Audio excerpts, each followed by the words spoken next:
As a preliminary matter, this is Shashi Menon, Chairman of the Council on Aging Board. Please permit me to confirm that all members and persons anticipated on the agenda are present and can hear me. Members, when I call your name, please respond in the affirmative. Barbara DiPaolo, not here. Well, we know she's not. Virginia Leonard is not. Louise Russell? Here. Zoya Mehta? Here. Norma Giamantaro? Here. Betsy Zuick? Here. And the staff, we have, the director, Holly Lucht. Here. And the staff, we have Christine Moriarty. Here. And Elizabeth Peter Leichner. Here. Did I leave anybody out? Good morning.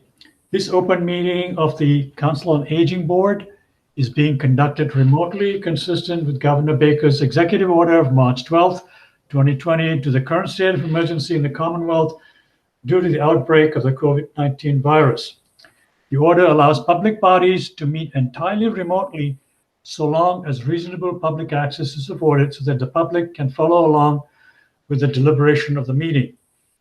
For this meeting, the board is convening by Google Meet as posted on the town's website, identifying how the public may join. Please be sure to press number 6 to mute your device. The meeting will not feature public comment. Please, since we're not having, I can skip that next line. Finally, each vote will be taken in this meeting, will be conducted by roll call vote. The meeting is now called to order. We will begin with the first item on the agenda, which is the review of the last month's board meeting minutes.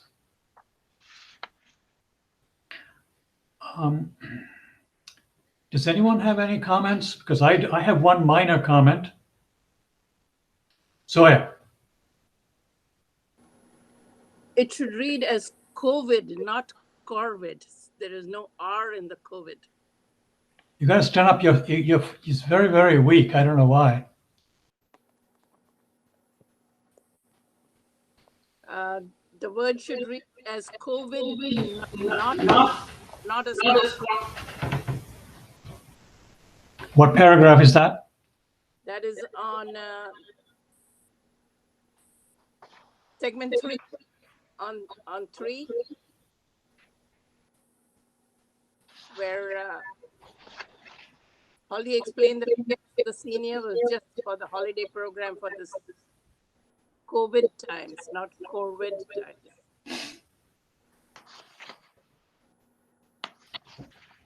Did you get that? Whoever is taking notes? I have it. I've changed it already. Okay, good. Anybody else? I have a, Louise? I move that we accept the minutes. No, I have one more question. And that is, if you look at the list of attendees, you will see the Mark Sarah as listed as under Holly's staff. Is that technically correct? I believe he should be listed, he have his own listing as manager of Shoesbury Media Connection. Sure, we can make that change. Christine, can you change that on there too? Thank you. So if you someone make a motion to accept the minutes with corrections as enumerated. I make a motion to accept. Anyone seconding it? Louise is seconding it? I second it. All right. We'll do a roll call vote. Betsy? Yeah. Zoya? Zoya? Yes. Louise? Yes. All right. Motion is passed.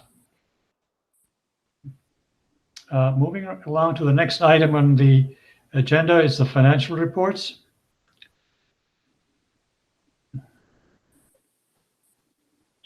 Okay, so as always, starting with the totals by account budget summary.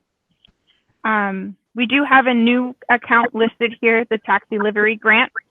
But just going down the list, in our formula grant, we have $32,019.32.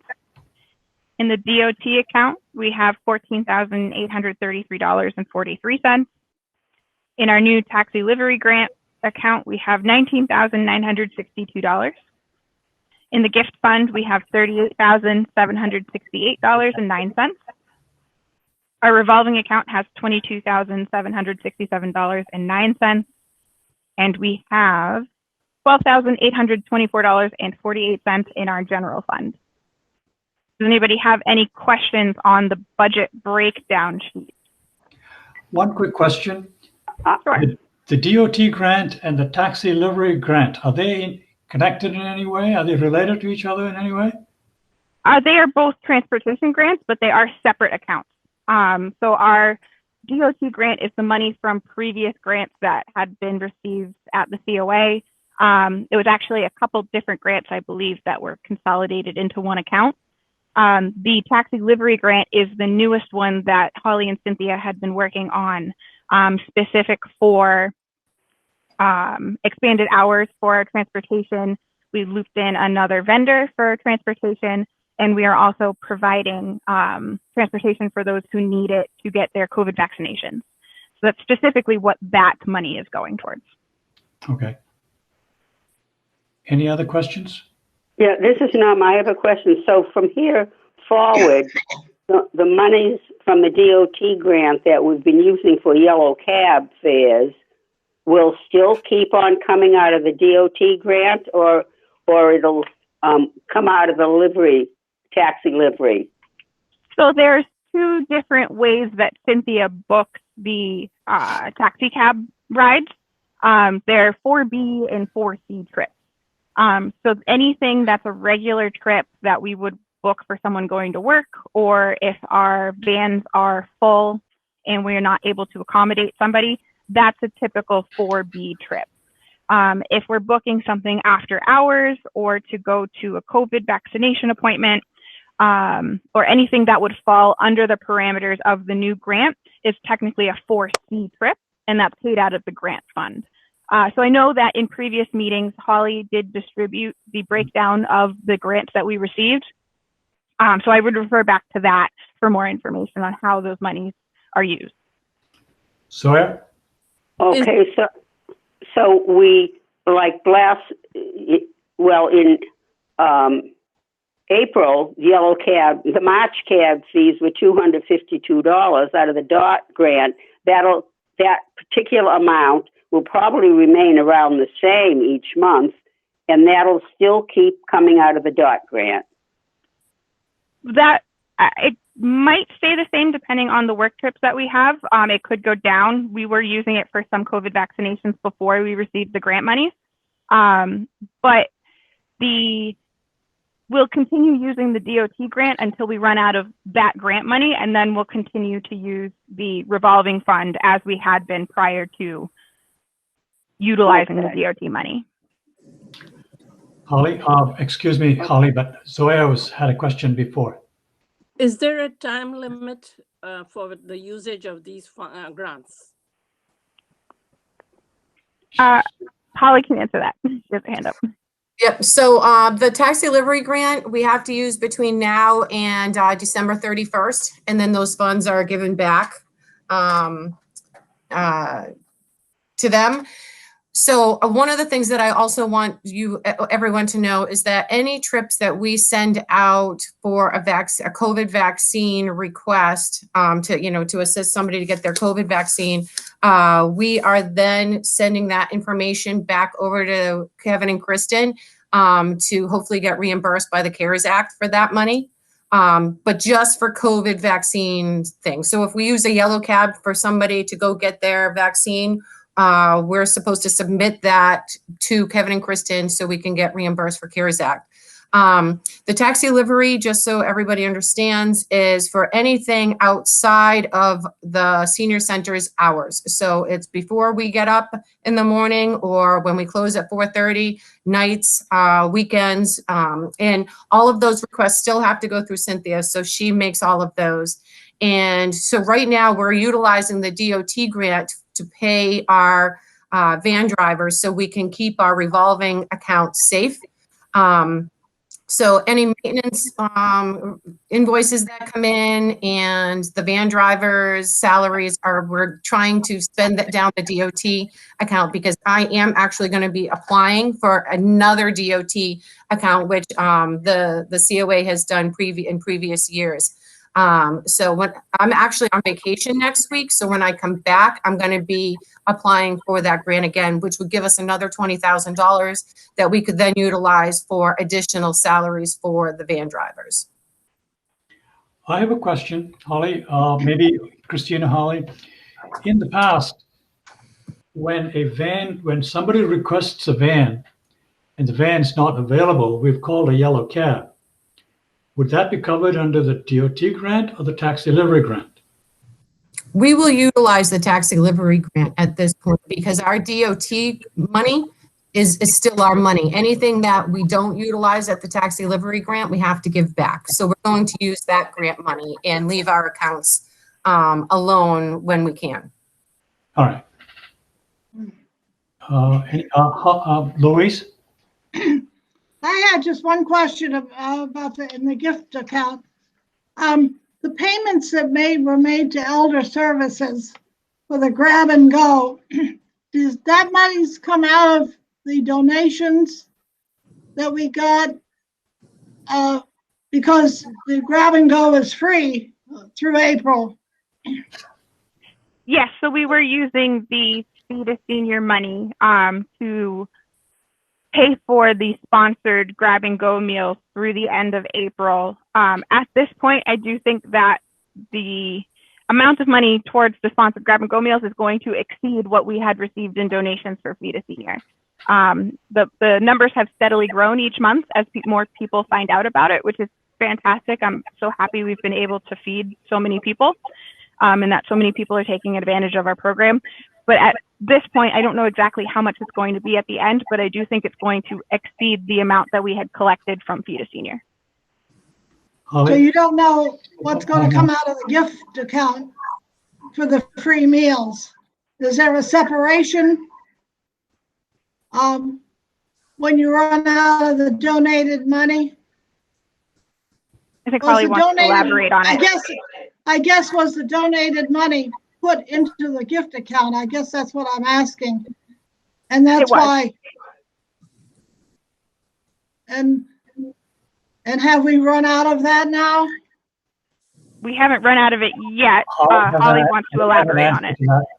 Christine, Holly was about to say something. Yep. One of the things I do want to mention is since we've been offering the free grab and go, even though people are taking advantage of it, people are also making very generous donations at the same time because we've been offering the service. So at the same time, we've been taking in checks while we're offering the grab and go, and people have been just sending in, donations to us. And if you recall, a couple of months ago when we were talking about how the gift fund would be separated since we don't have a good track record of what happened years prior, we were talking about dividing the gift fund into like 4 equal parts, for outreach and, general activities and things such as that.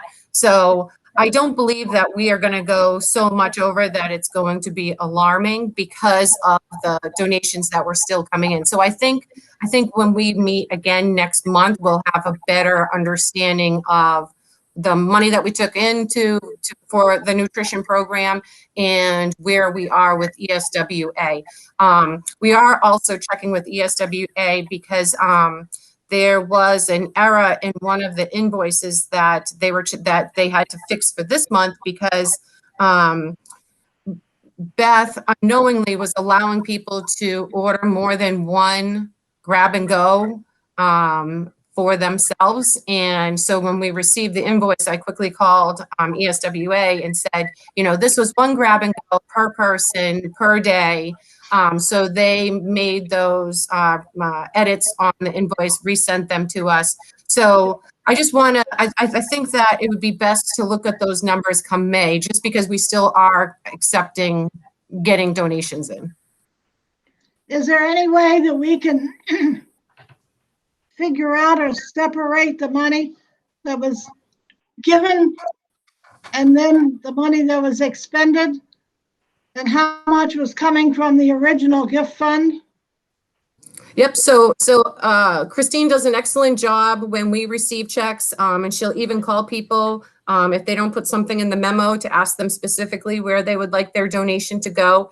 And she inputs all of those descriptions into Munis. So she knows exactly how much money is set aside for nutrition, or if we get something for outreach and things like that.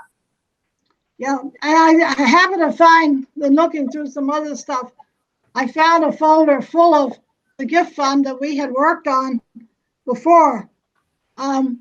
It was 2018, and there's a whole report in there, and there was a letter from town treasurer. It goes through the whole thing of what the gift fund is and what it can do and can't do, kind of thing, and then how it's broken down. So I'd be glad to share that with you. And we'll try to get a time that we can meet, and I'll show you all the background, and maybe will help us to further separate. And the 4 areas that we were talking about are the same ones that we were talking about. So I think if we can build on what we had already done, we had a whole report done in 2018, and nothing was ever done with it after that. So in fact, it was Barbara and I that worked on the report. So I think, you know, that we can work on and build on that to further separate the funds. But I think we need to know where the money, I know there's a lot of donations coming in, which is wonderful. And there's also a whole section in this report thing that I found on how to acknowledge, make sure that you acknowledge all of them, and in what form and how it's used and that kind of thing. So I think it's a lot of good information that we can build on and not have to start from square one if we already have this stuff done. So I'll try to, I'll contact you, Holly, and try to get a time when we can get together, and I can share it with you. Go ahead, Christine. Are there any other questions on the budget breakdown for any of the other accounts?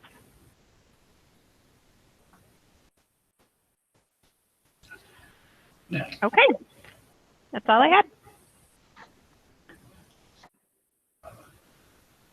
So are we done? Are we going to move on to the budget sheets now?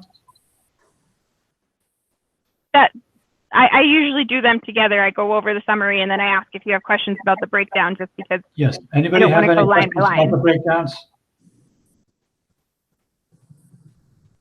I think that was Norma's question. So if no one else has any other questions, we can move on to the next item, talking about the Finance Committee budget report.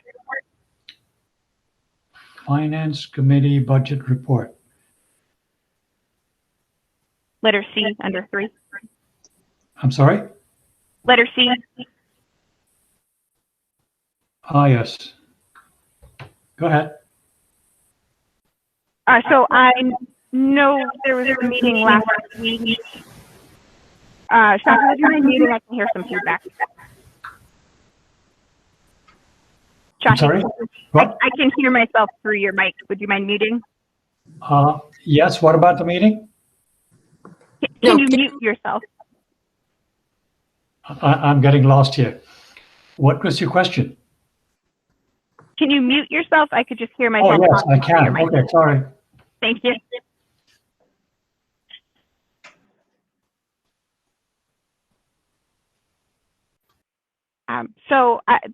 The Finance Committee meeting was last week. I know some of you had attended.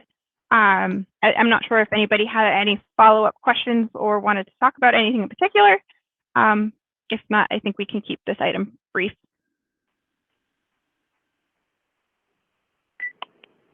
This is Norma. My only, I listened to it on the television, and I was sorry not, evidently Sashi couldn't get through, and I was interested in knowing if there was anything in particular that he had intended to bring up for that meeting. No, not really. I was going to compliment Holly on her excellent presentation, which I think went over very well. And I was going to compliment her on the fact that she kept the senior center going all through the COVID and the winter and everything else, and did a lot for the seniors, even though the senior center was not open. That's about all I was going to add to the meeting, which I think most of you will agree with me. Yes. Unfortunately, my computer decided to freeze up at that point. And the technology works. So are we going to move on? I was just wondering about that. Thank you. You're welcome.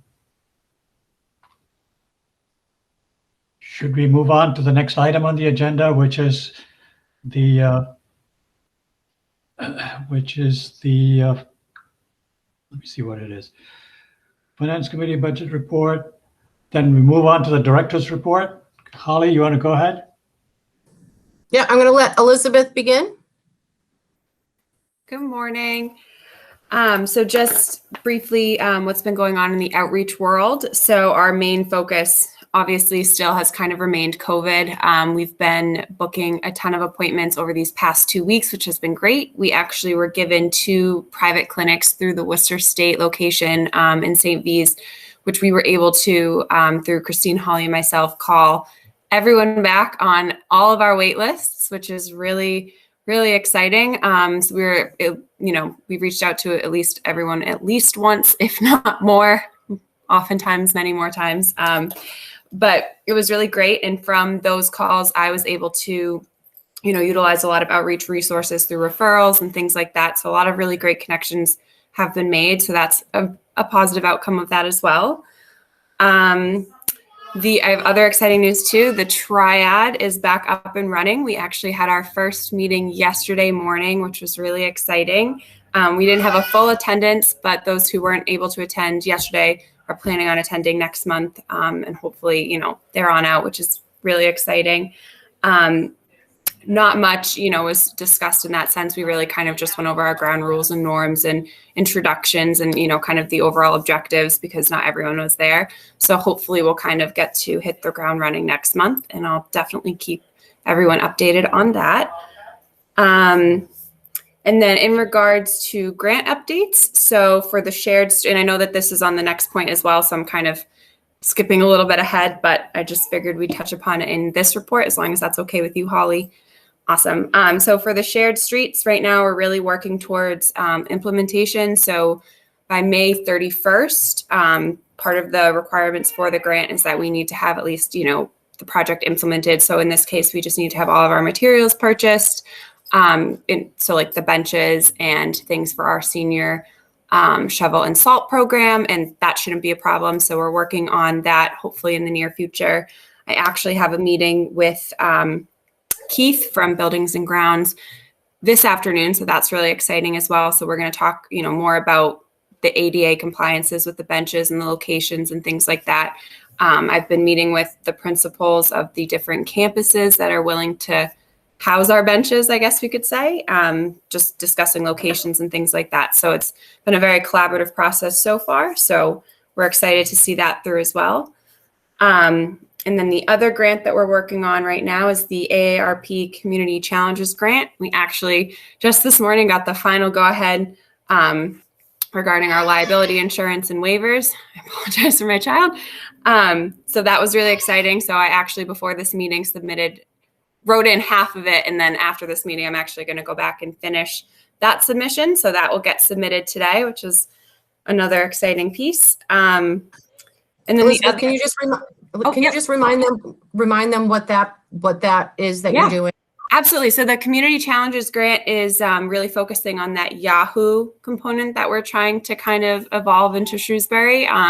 Again, it was based on the model from Sterling's Yahoo program. So this grant would allow us to basically buy all of the supplies so then it can be a self-sustaining program after this. So it's really kind of just the initial funds that we need this grant for. And then, once we hopefully get awarded it, we can make more connections with the schools and figure out how we're going to go about this volunteer piece. But we have spent a lot of time discussing how we're going to limit, because the size of Shrewsbury compared to the size of Sterling is vast. So we want to really take that into consideration if we are able to make this program a thing, which we're very excited and optimistic about. So that's what this AARP grant will go for. So as soon as they didn't say a time frame yet about when the turnaround for awards should be, but hopefully, in the next month or so, we'll hear back and get a positive result. So that's exciting. And then the only other thing that I'm really kind of trying to look into is potential outdoor activities that we can start to kind of promote as the weather gets nicer, even though I know we're supposed to get some impending snow, which I'm just pretending isn't going to happen. But so that's kind of where outreach is at this moment in time. So if there's any questions, please feel free.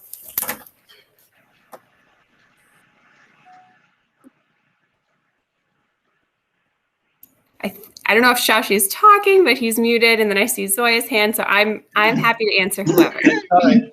I said right at the beginning, you used the term Triad, but can you explain what Triad is and who they are? Yeah, so the Triad, let me just get this out here, because I should know what it stands for, but it's a very long name. So it stands for, it doesn't have it on here. Well, so the Triad is basically a community policing initiative between seniors, law enforcement, and service providers to increase safety through education and crime prevention. So essentially what it is, at least from my knowledge in prior, because it was a pretty long-standing program, I think, before me with Walter. And so basically what we've done is Holly and I reached out to liaisons in the fire department, the police department, SYFS, Shrewsbury Housing Authority, and the library so far. And that's kind of who we're meeting with. And where our goal really is just to discuss, the challenges we've all faced regarding our senior residents and how we can better support them, as well as the successes that we've had and how we can also better collaborate to be more resourceful for each other. So it's really just kind of trying to bridge that gap and make those connections more legitimate. So we're planning on meeting once a month for right now. And if we feel that the need is kind of increasing, then we'll, increase that meeting time as well. But yeah, it was really exciting just to kind of hear throughout COVID, how the library has been able to do some really amazing things and how the police department really want to continue to be involved in different programs that we're offering and whatnot. So it was a really good first meeting. I have nothing to compare it to, so I don't necessarily know, that regard, but I think it went really well. And the people that were able to join were really positive and forthcoming. So it was nice. Well, one of the things that you said, that all these different groups are meeting. Yep. But one of the things that I have heard from, I believe, Kevin a couple of years ago, was the need for the different departments to coordinate their activities. And is that what the goal of this organization is? Is that, in other words, do you have some kind of documentation, something that says this is the procedure we're going to follow? How do you go about this coordinating business? So, Holly, do you want to jump in for a second? Okay. Sure. So one of the things that I just want to bring light to is when I first started back in January 2020, I had attended a couple of the Triad meetings over at the police department. And to be honest, there really wasn't anything happening. So then, again, this is where I look at COVID as a blessing and a curse, because it was a curse for obvious reasons, but a blessing where it gives us time to kind of fix what was not working well. And Triad was one of them. And the fact that we had some employee turnover in our department and in pretty much every other department was having it too. This is a good opportunity for Elizabeth and myself to get to know how the other departments are working, what their procedures are. So yesterday was really the first prerequisite meeting, I guess, if you will, getting to know each other, kind of forming that relationship, talking about what we're already doing. And this way it will give us an opportunity to go forward. So one of the things that the police department, Lieutenant Nick Perna did bring up was when we start having activities again, he wants his department to be notified so they can come over, so they can, talk with the seniors that are there, kind of engage in whatever programming is going on, so that they can be seen also. So what I would even like, I think eventually to do is, invite Parks and Rec, maybe, every couple months to come in just so they can see exactly what we're doing, because I think that is a good opportunity for all of the departments to get together. So I feel like this is going to be steps of a ladder, if you will. And right now we're just got our foot on the first step, and that's building those relationships and kind of trying to figure out where the importance of the outreach between all of the departments lies. And again, that is involving, coordination, collaboration between everybody. So I think it's going to take a little bit of time, and thankfully, I think that we have that right now. So we'll be able to kind of figure out what the next meeting should bring. And we will definitely keep the board updated. One of the questions that actually Lieutenant Perna brought up was, if they needed information in a hurry, how were they going to get it from us? So Elizabeth articulately, she explained the way the My Senior Center software works, and that we would be able to retrieve any information, that we utilize it for statistics and, follow-ups and things like that. So it's an ongoing process. And of course, if the board certainly hears anything out and about or has any suggestions, feel free to, let Elizabeth and I know. So Elizabeth, I don't know if I missed anything, but feel free to fill in the gap. I have a question. You mentioned this. You mentioned the housing authority. What about the assisted living facilities like the one on Walnut Street? I mean, senior housing, are those people involved too? So if I might, so one of the goals if you remember, when we were going through the hiring process for Elizabeth, was to kind of get her out of the senior center more and out into the community. So that will be one of Elizabeth's tasks going forward when we can have her at different places, to kind of figure out, where are the relationships needed and where is her presence needed. So right now, our goal to begin with is to have her at the library as needed, to have her at St. Anne's Food Pantry, especially during those days where we have the food deliveries, to have her at the Housing Authority at all complexes for certain hours of the day, certainly not all day, but a few hours, and to have it habitual so people understand when and where they can meet her. And there might be those opportunities where people even aren't comfortable going in any of those areas, and she might have to show up at a Starbucks. So basically, and I've also relayed to Elizabeth that, once we start getting normal, and if she finds that, she needs to maybe come in later one day and work into an evening because it's better to get a hold of somebody, whether it's at the Lions Club or whatever it might be, I'm leaving it up to her to make her schedule where, the community needs her. So it's going to be an ongoing process for sure.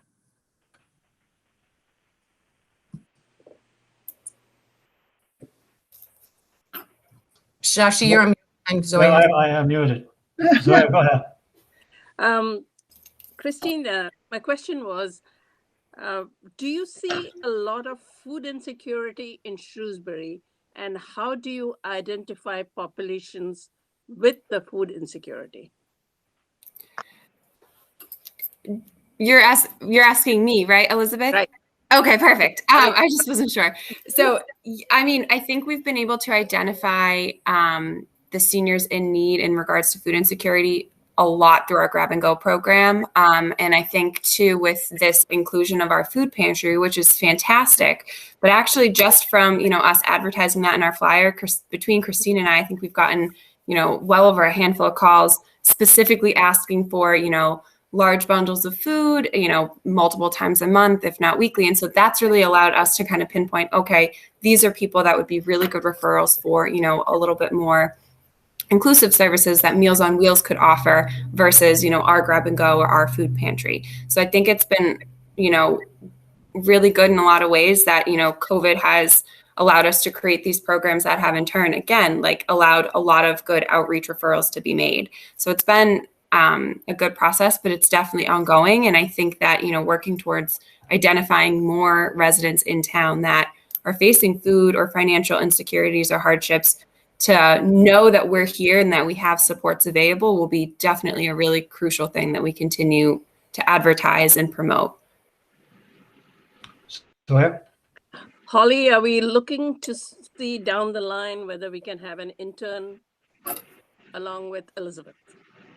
So I'm glad you brought that up. So one of the things that Elizabeth and I talked about a month ago was, certainly when we start kind of getting back into the swing of things, that it would be really cool to find that intern, just as Elizabeth once was, to have them come in, give them the experience, and to assist Elizabeth, whether it's in paperwork or making calls or anything else like that. So I definitely, the whole staff is aware that finding people to assist us and assist them to get more work done, and to offer those opportunities is definitely something that the COA is looking into. So yes, so Elizabeth, we did have a few conversations with outside organizations and found out that there are a couple local schools that's an opportunity. So as soon as we have that extra available, time, and when Elizabeth can put down her needs, we'll definitely be looking into that. Betsy, unmute your. Betsy. Sorry about that. So, Holly, I just wanted to mention, you probably already know, but Quinsigamond Community College has a human services program, and the students in that program are required to do a capstone project in which they do an internship in an agency. And I know the director of the program, and they're always looking for placements for the students. So when you're at that point, let me know, and I can make the connection with the director of the program, and they can make it an option for one of the students. Sure, that would be great. So I would suggest that you reach out to Elizabeth to coordinate, and that would be fantastic. All right, I'll do that, Elizabeth. I'll shoot you an email. Awesome. Thank you, Betsy. That'd be great. Elizabeth, is St. Anne's part of your Triad?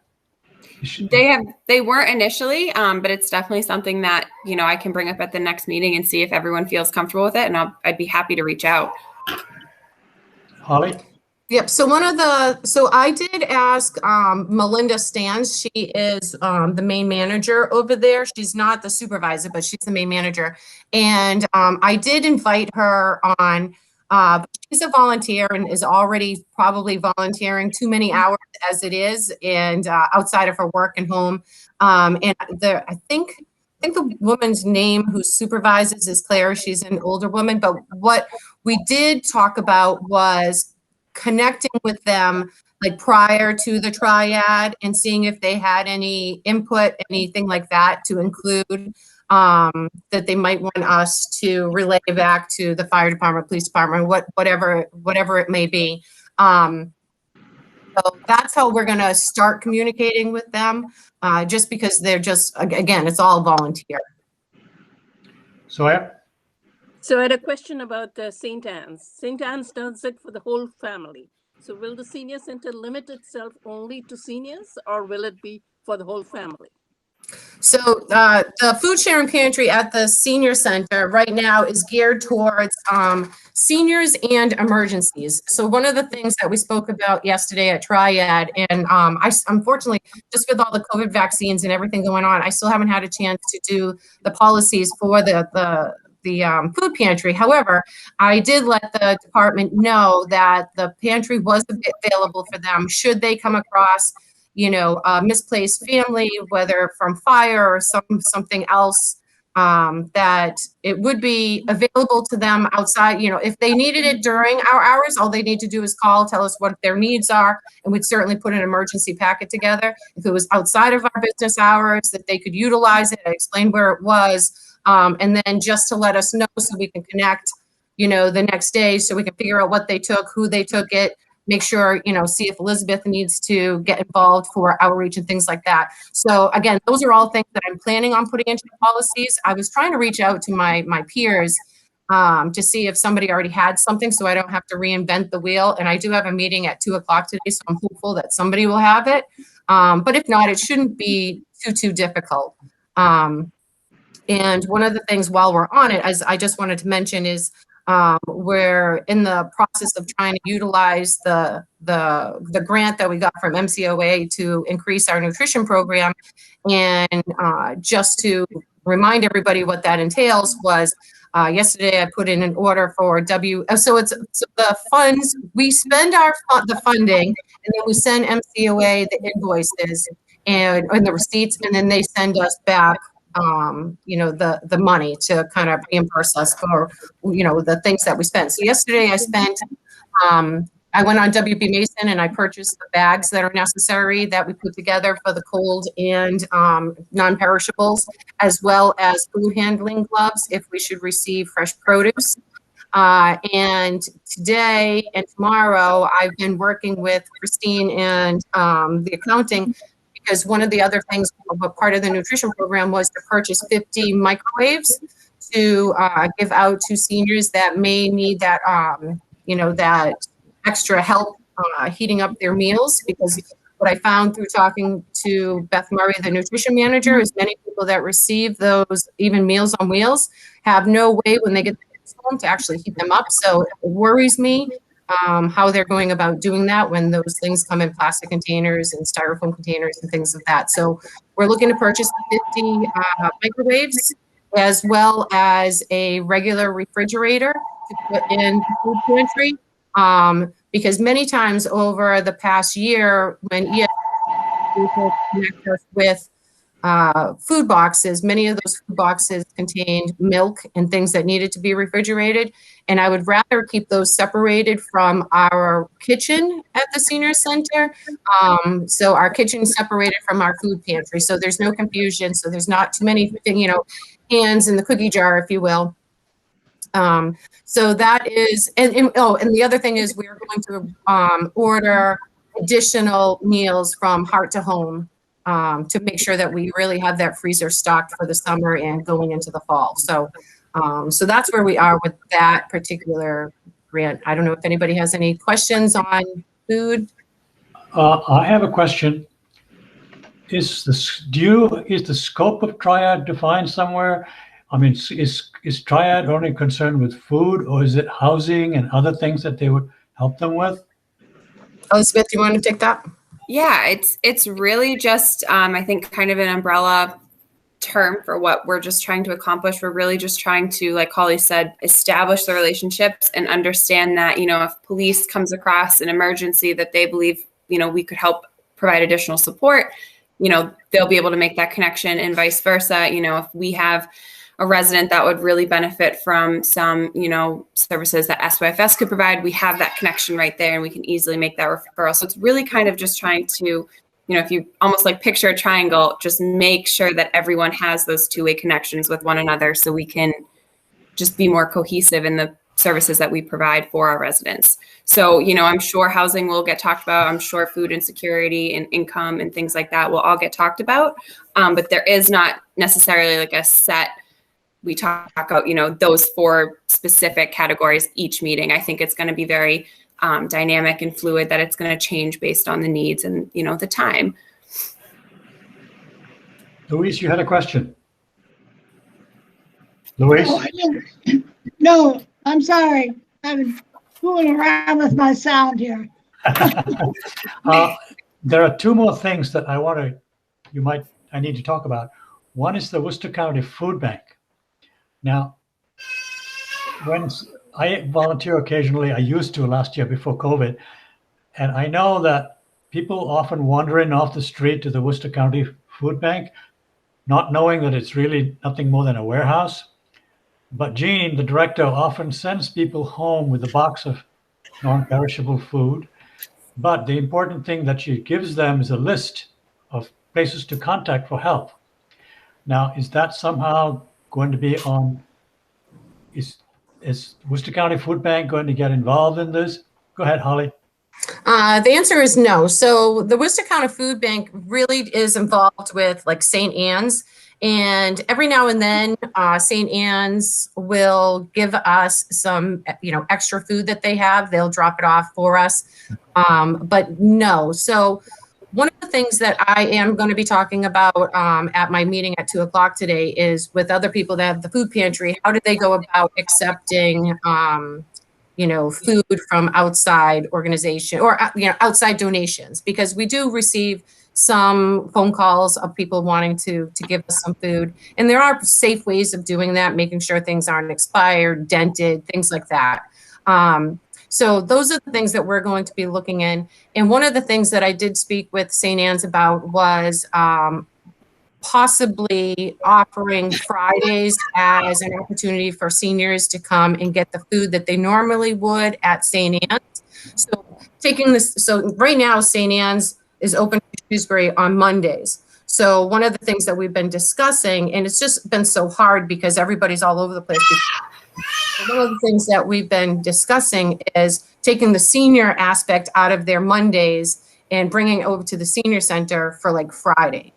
But that's going to take some timing and communication with the community and with St. Anne's to get that really rolling. So I'm just trying to concentrate on one. But Elizabeth, can you mute? Sorry, yeah. That's okay. So one of the things that, like Elizabeth mentioned, was when we sit and we talk to Triad each month, it's about, outreach services, protective services, share the warmth, the nutrition services, like everything all the services that we offer are the things that we are discussing with the other departments. And then the other departments are explaining their services, and we're trying to work together. So what we also did decide was there may be a time even this week, even though we just met yesterday, where Elizabeth might have to speak with one of the officers about something that comes up. And we will develop a spreadsheet so we can share with those Triad managers, Triad members.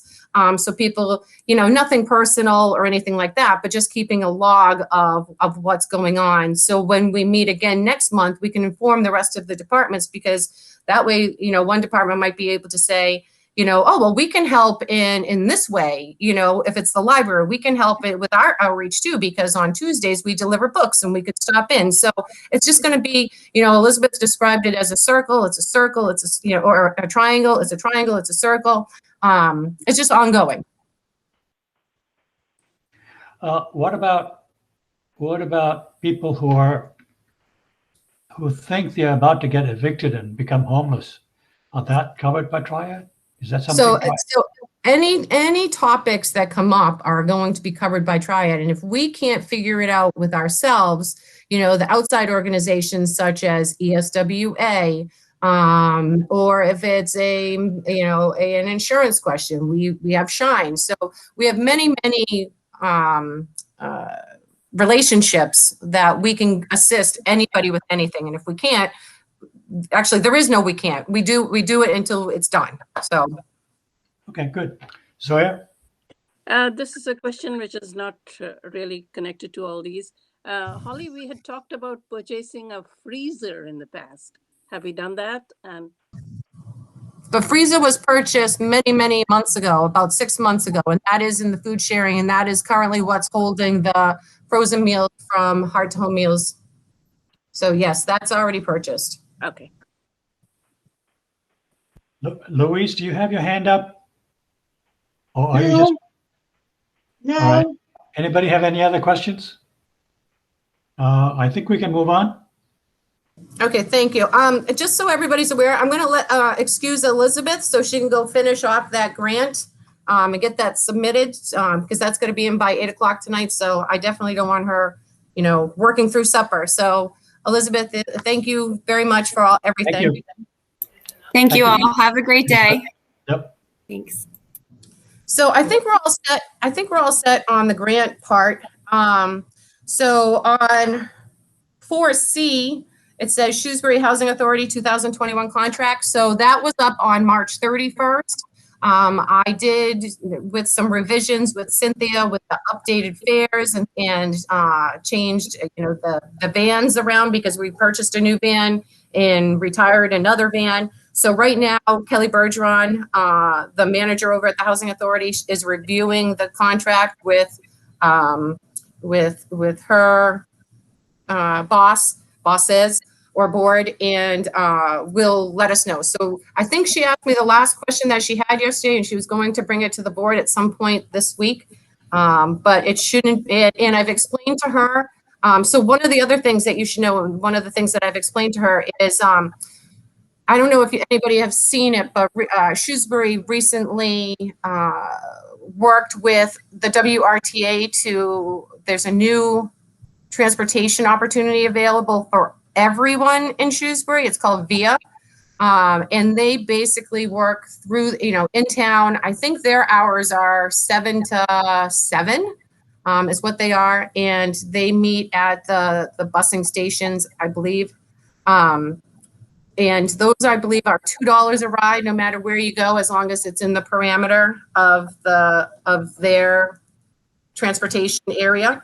The other thing is obviously the taxi livery grant that we have, which is really, I'm hoping that the seniors in town will take advantage of being able to utilize the yellow cab services as well as Safeway Transportation. Safeway Transportation is it's a luxury transportation service that allows wheelchairs on it, and they also work outside the business hours for evenings and weekends.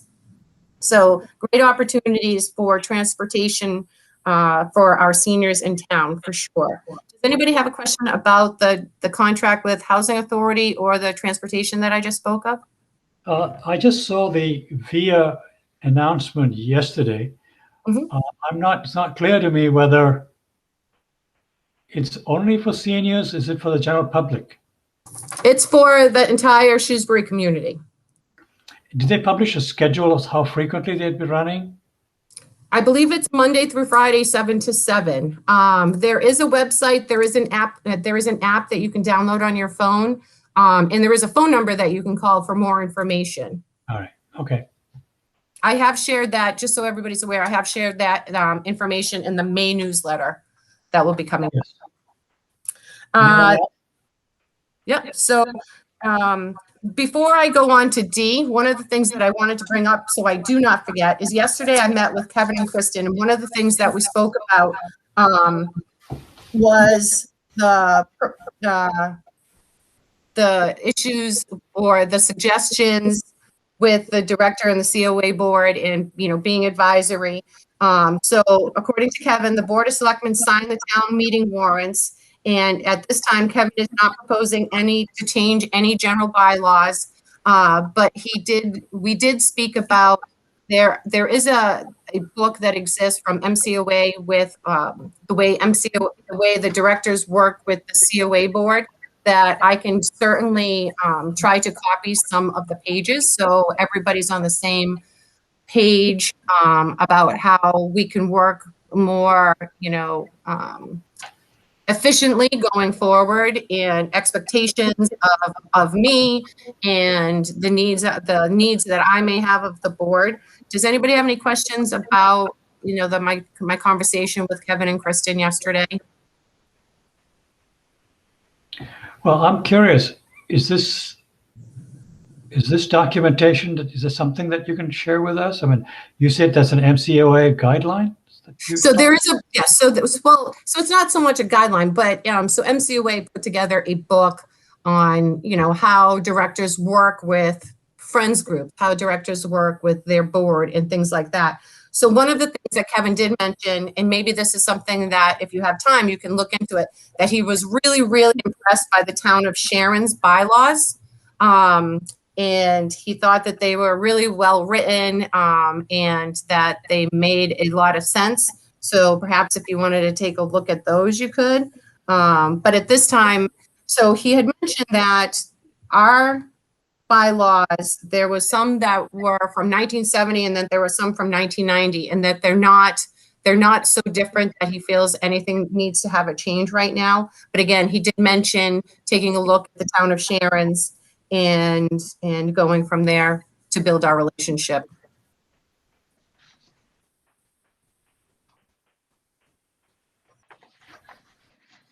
If there's no further questions on that, I'd like to move. There isn't. No, but excuse me. I have a question. Is there something that you're going to share with us? Some link? So I don't know that there's a link for me to share, but I'm meeting with the MCOA this afternoon, so I will see if they have something that's electronic version that I can share with everybody from the MCOA. Yeah, that'd be good. Yeah. For bylaws. Yep, so I'm meeting with them at 2 o'clock. So, and actually I can email them before that to see if I can get it sooner. And then if we have to, we can put that on the May agenda. Okay. Sounds good. Yep, so going forward, D, COA policy user procedure review. So the COVID operation plan. So again, MCOA was fantastic and really assisted all of the senior centers and COAs and kind of put together a frame, if you will, of wording and general guidelines on how to reopen for COVID. So what I did was I tweaked it according to how our senior center works, and I sent it over to the Board of Health. And what I didn't realize was that the Board of Health was then sending it to the Worcester Public Health Department to look at. So I now have one of the doctors looking at it, and hopefully I'll get the papers back by the end of the week and share that with you. And basically what it is, standing 6 feet apart, utilizing, when you walk into a room, utilizing the hand sanitizing stations, making sure that you have, whether you're vaccinated or not, wearing your mask. So, and those kind of things. And one of the things that, sorry, my ear is moving. One of the things that Christine and I are going to work on when I return from vacation is really marking up the senior center. So while I'm on the operation plan, I'd like to just turn our focus to, I talked with Kristen and Kevin yesterday, and I would like to talk to you guys about the reopening plan for the senior center. And right now, my suggestion to them was on May 10th, to start allowing people to do outdoor activities outside of the senior center. And I am trying to work with Creedon and Company. They're a rental company in Worcester. Try to get some picnic tables to rent to put outside of the senior center. That would include umbrellas and moving chairs. I tried to get some tents from them, but they are booked until June. So I'm going to try to work with them to try to get some tents for June, July, and August so people can be outside if perhaps more people would be comfortable with that. And as far as indoor activities, what I'm suggesting is, or projecting, is by June 1st, opening up the senior center to 50% capacity. So that will not include all rooms. So one of the things that Christine and I have been talking about is, so for instance, marking each room of how many guests can be inside. So we would pre-arrange tables and chairs that will not be allowed to be moved by putting tape on the floor. And we have already ordered buildings. Keith Balding had already ordered us the plexiglass for tables that we would put up. We'll rearrange the lobby furniture so there aren't a lot of people kind of right next to each other. So we might scatter some of the furniture. We're going to mark each room, again, how many people are allowed at one time. So the lobby area, we would have marked that maybe 10 people per area were allowed to be in there. We are going to close off the craft room to activities, but allow it to be used as storage. And then if somebody wants to instruct like a paint class, they would do it in either side room A or side room B, just because the craft room is just simply too small to have too many bodies inside. So those are also part of my COVID operation plans, because I don't feel at this time we need to revise the policy and procedures that we had already put into place. We just needed to do something in addition to COVID. I see Zoya's hand up. Zoya's hand is up. What about the bathrooms? Yep, so the bathrooms will be available at this time, and the way it's been through all of COVID, there's only been one stall open. We will open 2 stalls, so we'll keep 2 doors locked, so 2 people at a time in the bathrooms. So, you know, if you walk in, there's already 2 people in, you gotta wait outside. I do wanna bring Shine back. That's one of the things that I would like to bring back. So we'll have one of the Shine nurses and 1 resident in the office in that medical room at one time. Some of the activities that I would really like to bring back would be the Memory Cafe. I think that those individuals and those families really need the resources to you know, to get the help that they need and the support, as well as fitness. And the fitness classes obviously would be in side room A or B, and as well as even just social leisure, you know, games, cards, Scrabble, whatever, you know, pitch, whatever people were playing. But unfortunately, everything is going to have to be on a scheduled basis. So people just can't come in and sit and watch television at this point, because we're going to move the furniture around. So we want to make sure that when people come in, they're engaged, they're doing something, whether it's emotional or physical.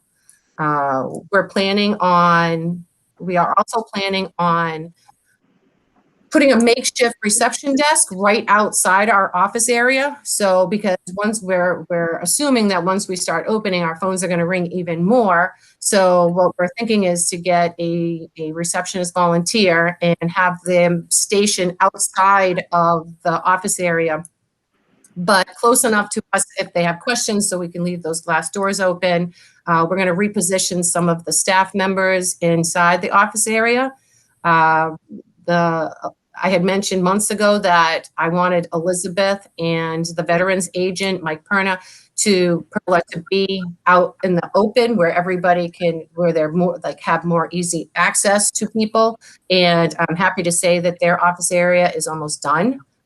Should be done, I think, by the end or middle of next week, which will then have Elizabeth and Mike out in the lobby area, which will allow us to move Cynthia into their office and take all of the transportation materials that are currently in the conference room into her office,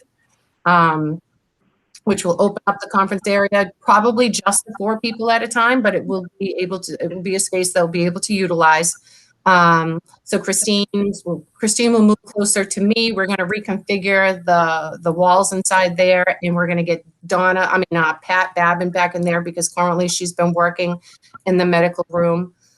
So lots of changes, and we're also expecting to find a couple of volunteers that will assist in making sure and counting how many people enter the building at one time. So we're planning on having a volunteer on the inside of the building, monitoring, making sure that we stay at 50%, making sure that people are compliant with, our protocols, as well as outdoors, making sure everybody has what they need, and going forward. And obviously it's a learning opportunity. So there'll be things that will change and improve and fail. So just going forward, that's what we're planning. Does anybody have any questions on that? Well, I have not a question, but an observation that I was wondering if you would consider talking to some of the restaurants in the area that have outdoor dining already, and maybe learn from the experience of do's and don'ts. That's all. Just a suggestion. So one of the things one of the things that I do not anticipate bringing back is the congregate dining at this time. And the reason being is just because our grab and go is working so well. I know that this morning it was brought up, if people pick up their grab and go, can they go outside and eat it? I have to think about that at this time, just because there's a lot that goes into, eating and everything like that. So I haven't quite decided on that, but I'm happy to take more questions. Yeah, it would be difficult to enforce social distancing if you don't, unless everything is blocked off. And I don't know how the restaurants are handling it. I think Louise was first. Go ahead, Louise. Yeah, thank you. Holly, you're talking about outside furniture. What happened to the furniture that was out there? We had some umbrellas and tables and chairs. Yep. So that those things are still out there and they will be utilized. So one of the things that's happening right now is I had mentioned a while ago that the Eagle Scout was doing the raised garden beds. So Yes. before we do that, Buildings is coming in to repair the brick patio because right now, you know, just from frost heaves and everything like that, the bricks get moved. So it's really not a safe environment for seniors to walk or people with walkers or anything like that. So they're gonna lay that out flat first. And then the Eagle Scout is gonna come in and do those other things. But yes, we still have the patio furniture. We still have the umbrellas. So we'll definitely be utilizing those. But one thing that I did want to bring up to the board, and I'm not sure what our formula grant funds have, but I would like to purchase some additional furniture to utilize to put in like the grassy areas of the senior centers. There's some, you know, some areas in the back, some on the side. What I'm anticipating for the week of May 10th is I'm going to block off the circle driveway in the front of the senior center and make sure that some of that paved area can be used for anybody who, you know, is ADA, you know, needs an ADA spot to go. So I'll make sure I'll have a table on the paved area. There are some ADA picnic tables that that I want to purchase and that I'm planning on purchasing, either with the gift funds or the formula grant. Just to have anyways, because we do have a really lovely grassy area, both on the side, in the front, and in the back area. And of course, we need them now more than ever. So again, I'm planning on blocking off the circle driveway. And one of the reasons is, even though we just recently in the last month put up one-way signs and people are still driving the wrong way. So it's definitely a danger. So I want to make sure that the front is safe, first of all, and it gives us an opportunity to kind of keep an eye on, what's going on, who's out there, and what is everybody doing. So I had a question. Holly, with the new offices that Shine and Elizabeth are going to have, will the people meeting them have adequate privacy? So it's not Shine, it's actually Veterans Agent and Elizabeth. So keep in mind that our goal for Elizabeth is to actually get her out of the senior center, each day. But there will be privacy. We have plenty of spots throughout the senior center that people can go and talk. This time, I am not planning to have the Veterans Agent and Elizabeth work at the same time. So on Thursdays were typically when the Veterans Agent would come in. So I'm going to be discussing with Elizabeth, where is she going to be stationed on Thursdays? So there's not that overlap. So that would probably be a good day for her to kind of shuffle around the housing authority complexes and things like that. But there is, so I haven't seen the new office door. Christine, can you elaborate? Have they put the door up yet? They have not. So what's that? Sorry, I forgot about that. Not yet. It just has the frame, but they need to come in and do the finishes. So one of the things I had suggested, and I'm not sure how they're going forward, was to have like a Dutch door.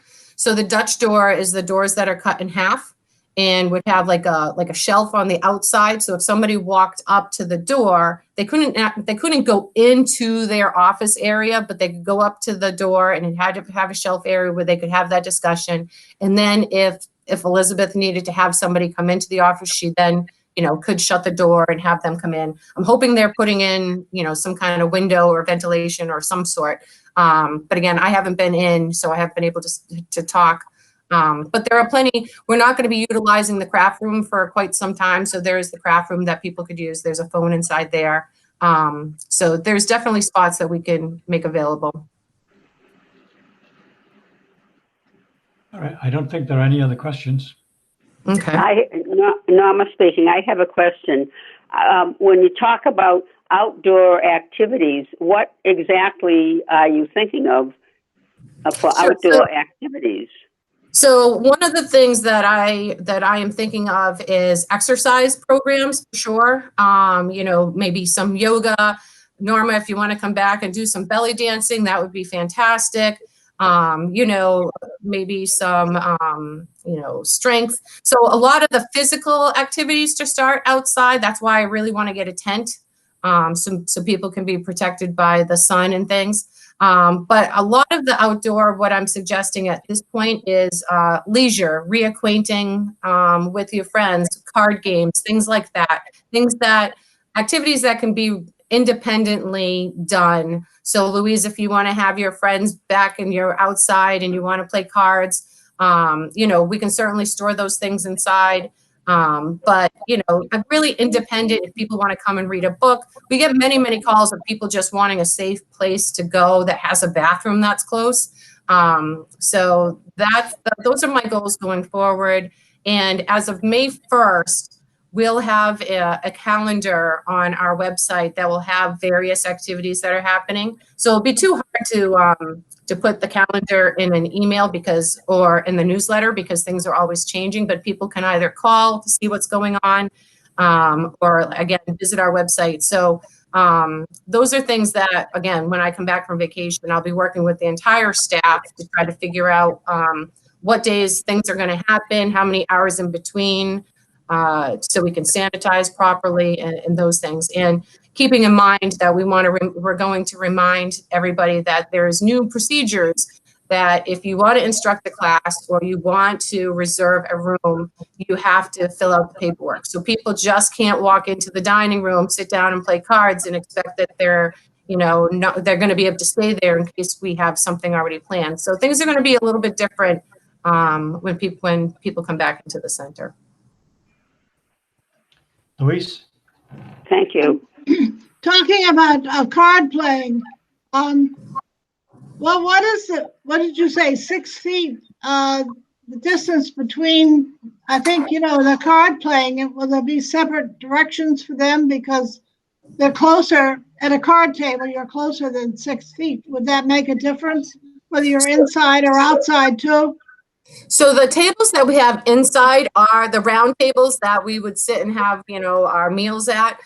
Those are 6 feet across, 6 feet in diameter. So you would actually be, so if you had somebody across, yes. So we also have the dividers up. We have the plexiglass dividers. So it would be like they'd be closed off as if it was a pie.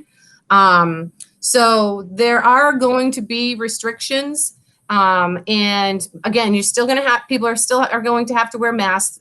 People are still going to have to do, you know, hand washing and things like that. So, Right. so those are things that are all need to be considered. We're going to have the tables spread out, those, you know, have them marked clearly where the tables are allowed to go, and go from there. So. Can they use card tables or just the big tables?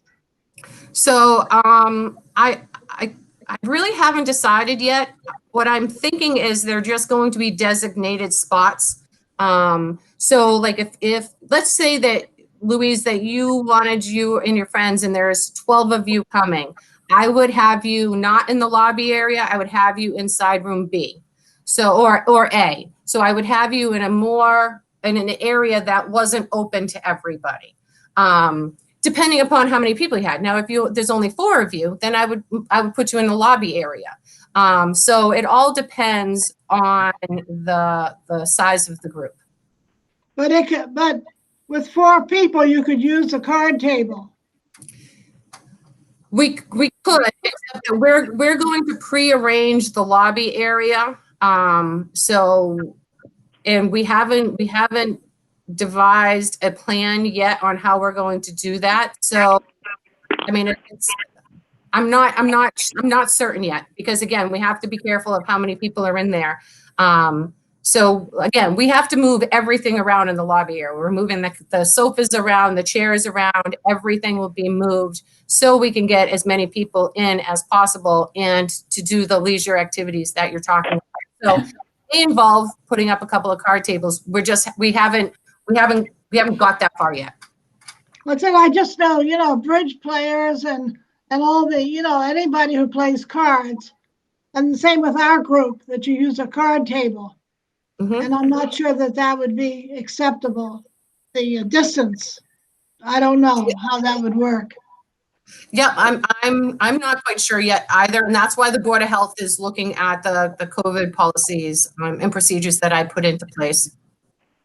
Holly, Okay. it seems to me that your COVID plan is it kind of evolving? Would you say that is true? It's not set in place yet. So would it be possible on a monthly basis to have a COVID plan section in the newsletter? Here what you're thinking. Here's the kind of stuff you should be prepared for, so that as the months go by, this will evolve, and people will not just show up one day and become completely startled. Right. So for the main newsletter, what you'll see on the front page are basically just the dates that, outdoor starting dates, indoor starting dates. I do talk about having the front, things will be prearranged and not be allowed to be moved. That people will, if they want to instruct the class, they got to call ahead. So I will definitely have updates of the center, because my updates are going to be based around whatever Governor Baker suggests. So those are definitely ever changing, as they have been already every single month. So, and people can always call ahead to find out, what's going on, how are we operating, and things like that. So absolutely, I can do that, Shachi. The other thing is, would it be possible to have some volunteers to answer the phones with questions about this? Because I think Christine and your staff is fully booked, fully busy all the time. Yep. So as I mentioned a little bit ago, I plan on having a receptionist outside of the office area to assist us. I don't think that I can have two at this time. It might have to just start with one. But we have definitely already thought about doing something like that for sure. Again, just like you just mentioned, the staff is definitely, thin right now. So yes, we are working to have that done. Our lovely volunteer coordinator is working on that. Because I think it's too much for the staff. They got enough on your plate. I agree. We can move on. Yep. So if that's it for that, and again, so I will share the COVID operation plan as soon as it comes back, even prior to our May meeting. That way, if anybody has anything that they want to add or anything, you can, contact me directly and we can talk about it. So we already talked about the nutrition grab and go update, which was great. The tax preparation with AARP. Christine, do you have how many people would you guesstimate that we assisted with the taxes this year? Do you know? How many people are on a sheet? I think it was 8 or 10. 14 people a day, except for this last day was only 10. I can get it for you in like 5 seconds. So that's when somebody picks up a grab and go meal, are they given instructions or directions on how they can apply for Meals on Wheels? So yes. So they are given a newsletter. So in the newsletter, it explains on who to contact for grab and go.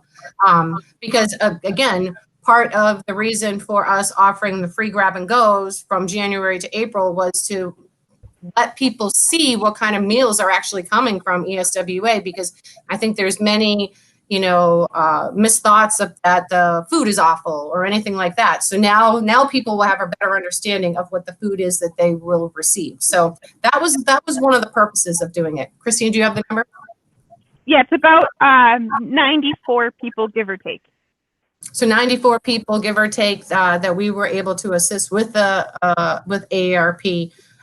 So we're super happy that we're able to do that, because that's one of our largest services. So just going down my list of, we already spoke of the activity programs. We already talked about the transportation. One of my goals for transportation, hopefully by June, is to start allowing at least 2 people on the van at one time, now that more people are vaccinated. So that is something that's on my list to talk to Kristen about, because if we can get that to happen sooner, that would be a big move also. So I don't really have anything else. I don't really have anything else. We really talked about everything. The thing that I'm going to be working on today is trying to figure out how quickly I can get some outdoor furniture outside of the senior center. So like I mentioned, my plan is to purchase a couple of outdoor, so what they are is they're metal picnic tables. So they're not the kind where you have to lift your leg up into. They're the kind that you actually just, it's like one seat. So there's 4 seats. So they can either be square or circle. We can do 3x3, or we could do 4x4 or 5x5. I'm thinking 4x4. Each one has a hole in the middle so we could get an umbrella. They're coated with like a plastic rubber. And what's great about it is I was watching the video today is like if the coating gets chipped or something happens to it, you can actually take like a heat gun from Home Depot and you put it on the piece of plastic and you take like a metal scraper and you can kind of fix the imperfection and it melts it down, it cools, and then it's good.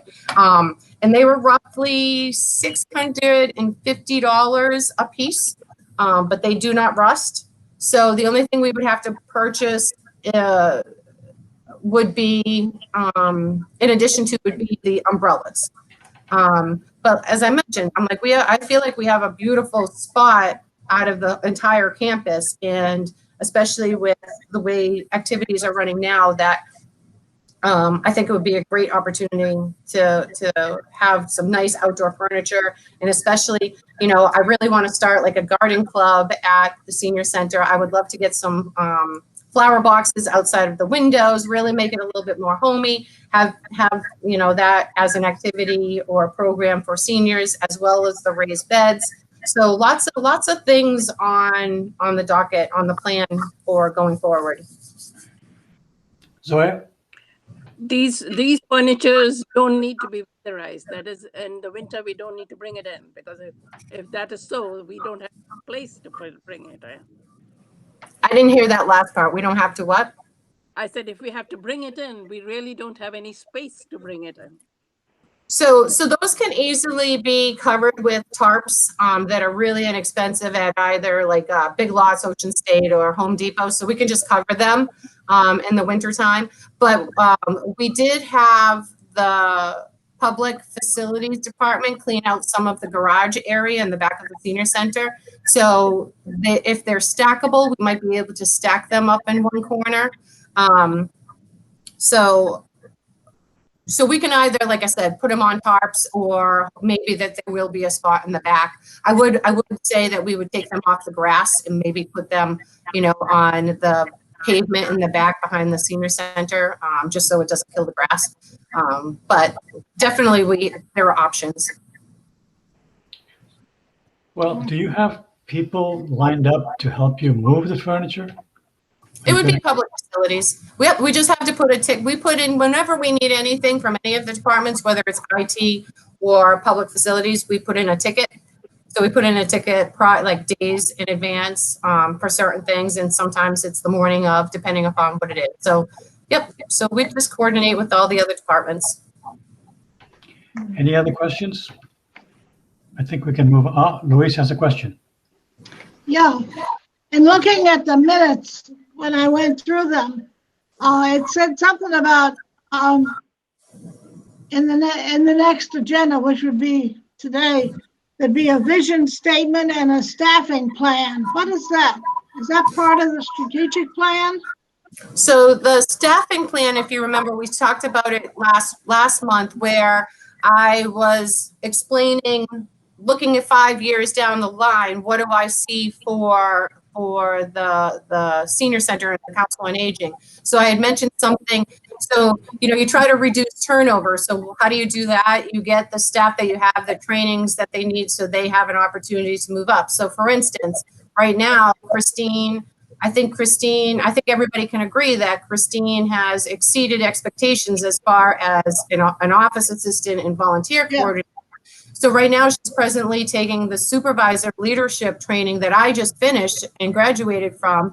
to give her that opportunity of being able to, supervise people, give them direction and things like that. Because what I would like to see in 5 years is Christine become an assistant director, and then perhaps when I retire, the director. So, and then the other staff, part of the staffing plan. So if Christine was the assistant director, she would help in programming and with volunteers, because I think that those things go hand in hand. And do you want somebody who's not trained as a supervisor training people that are volunteers?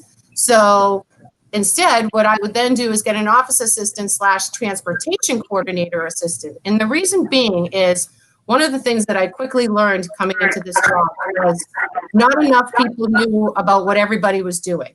And so when somebody left, all of a sudden I was left with everything, but nobody knew how to help me. So this way, if Cynthia should leave, the office assistant / transportation coordinator can do Cynthia's job. So there's always going to be at least 2 people in the office area at one time that knows how to do what everybody else is doing. And my other goal was to have, right now, Donna and Pat are part-time.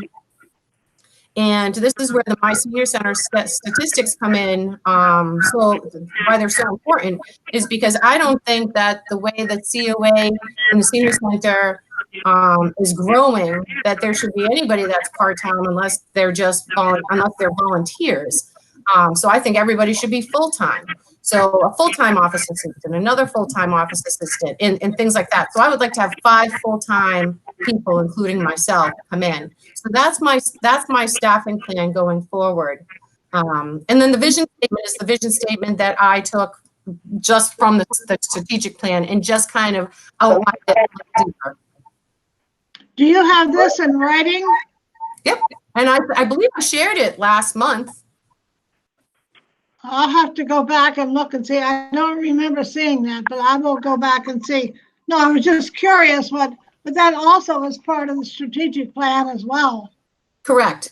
And one of the things that I was trying to do, or what my goal is, and what I think every department is trying to reduce, the overturn of staff. You want staff to stay. You want to make sure you get the good staff to stay, Yeah. and go from there. I know Zoya has her hand. Yeah, Zoya. Do you think we should present this to the finance committee next year, asking for more hours? I think that my staff at this point has a lot of work to do, getting the statistics and the work that they've done this past year. But I believe that is that's why Kevin asked us for a staffing plan. So he wants to see what our expectations are. So I would say that I would guess that is the reason why Kevin had us put the staffing plan together in the first place. So, now if we have the staffing plan in place and we have the statistics to show that we need this change, I think it's a better opportunity or better chance that it will get approved. So eventually I believe that it will go to the personnel and the finance committee. Yeah. I don't think I see any other raised hands. We can move on. Are we done? I believe that's done, unless anybody has anything new that they want to Norma bring. saying something? Norma? No? She's gone quiet. All right. If there are any other items, anything? As far as transportation goes, do we have transportation statistics? Excuse me, this is Norma. I have a request when it comes to the newsletter. There's a couple of articles that the printing is so small, much too tiny to be in a senior newsletter. And my request is not to have such tiny print in the future. Okay, thank you, Norma. I will check on that. Yeah, right. Especially the full-length article, Prevention, Socialize, on page 6, that print is much too tiny. Okay. That's my request. Okay, thank you. Thank you. Shashi? No, I was going to ask you whether for transportation, you have any numbers, statistics? automation is 95% and whatever. I apologize. I do not have any updates from last month. I do not. I was not in the office last week and I had some family emergencies this week, which is why I'm still working from home here. Okay. I can definitely get that to you in email. I can have Cynthia get that and I can email it to everybody afterwards. I have nothing else to add. It's almost 11. It's 11:01. Anyone wants to propose that the meeting be adjourned? So moved. Second, Who proposed? Who seconded? I second. Oh boy, so many proposals. All right. Let's see now. Betsy, are you in favor? Yes. Sawyer, Yes. Norma, Adjourn. Louise. yes. Meeting is adjourned. Thank you all Great. very much. Thanks, everybody. Good job Thank again, you. Holly. Thank Thanks. you.